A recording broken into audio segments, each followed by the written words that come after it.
weather every 10 minutes on TXCN. Now you can hear TXCN's storm-tested weather team on WBAP News Talk 820 radio, along with the power of News 8 weather, bringing you the most comprehensive coverage in Texas. TXCN is part of BELO. From coast to coast, BELO Media Companies share the highest standards of journalism and community service. Listed on the New York Stock Exchange as BLC. It looked like he was trying to turn back towards the east. And when he did, either his wing hit the water, or he just lost his lift, and down he went. 2 people are injured when their experimental aircraft goes down in a North Texas lake. 3 people die in a devastating collision when a truck is crushed between 2 18-wheelers. See why some commuters are calling for immediate changes on many stretches of that highway.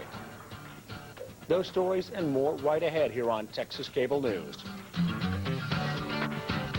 The state of Texas 24/7. This is TXCN, Texas Cable News. Thanks for joining us here at Texas Cable News. I'm Dan Ronan. More on those stories in just a moment. But first, Bob Guzman is in the Texas Weather Center. Good evening, Bob. Hey, Dan, we've got these thunderstorms in the southeast part of the state starting to get a little stronger, although they're not going to have much more life once that sun sets.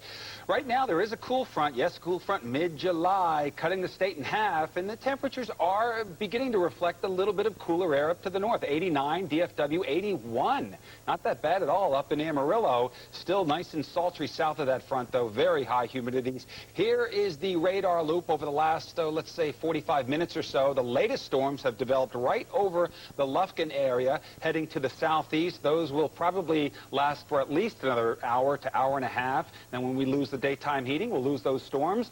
And the storms up in the Panhandle will probably last for the next couple of hours, passing to the south of Amarillo. Then things will quiet down later on, and then more storms will probably ignite in South and West Texas during the day tomorrow.